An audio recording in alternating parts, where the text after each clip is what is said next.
Toastmasters began in Santa Ana, California in 1924 by an educator, Dr. Ralph Smedley.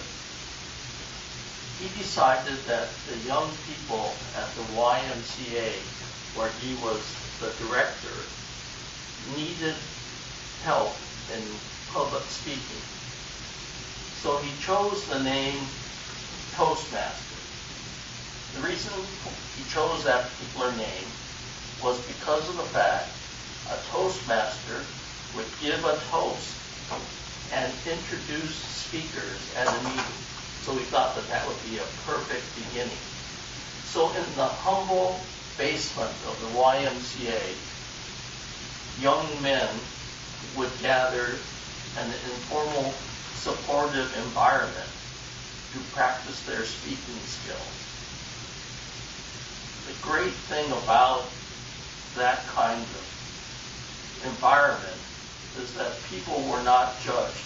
People got an opportunity to speak and to perfect their skills. And soon, word spread, and other clubs were formed. So, from that humble beginning in Santa Ana, California, they went and rented an office also in Santa Ana, and so they could accommodate more people. And other clubs were formed across the nation.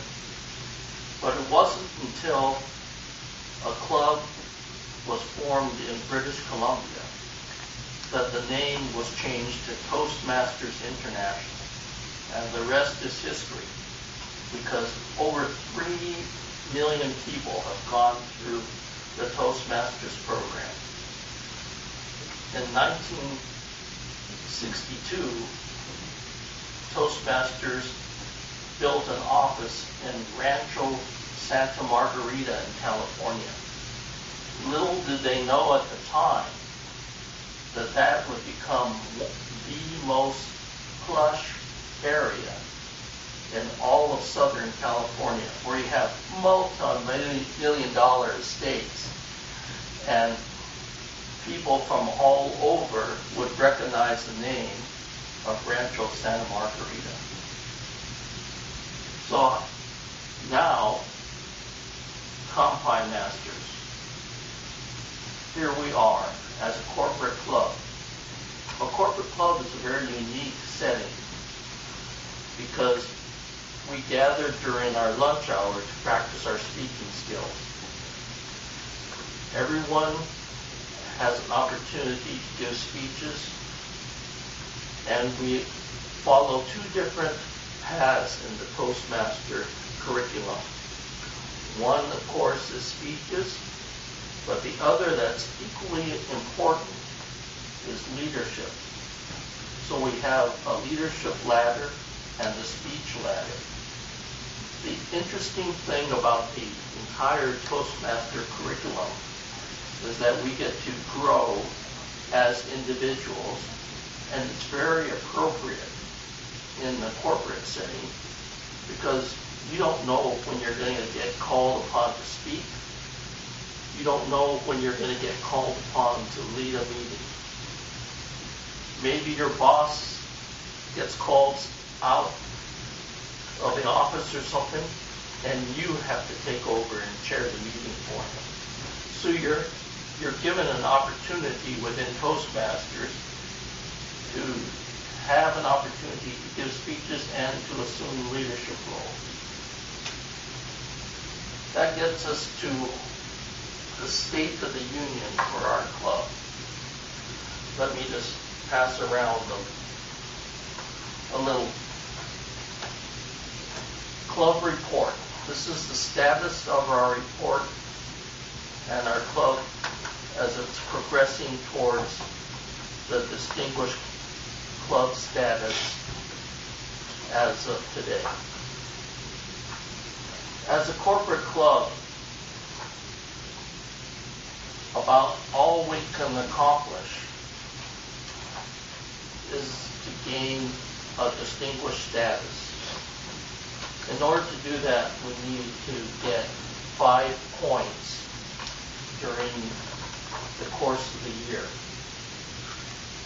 As you can see, we stand at 3 now.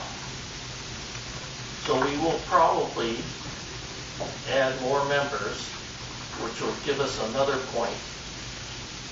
And hopefully we will get 2 members of our club to get a CC award. And that'll bring us up to 5 for extinguished status.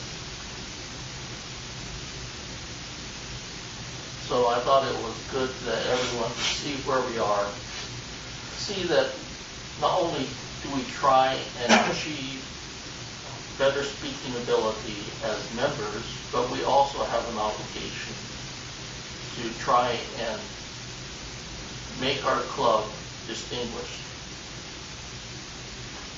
What I would also like to add is that as a corporate culture, we have many different opportunities to participate in meetings. So I encourage everyone to sign up for roles. But more importantly, don't feel bad if you miss a meeting. Don't feel bad if you have to leave early. Don't feel bad if you come in late. We appreciate your attendance and we appreciate your support. And this is a club for you. We have a very interesting scenario starting with the use of a video recorder. And so hopefully that will help us all improve our speaking ability. Mr. Toastmaster.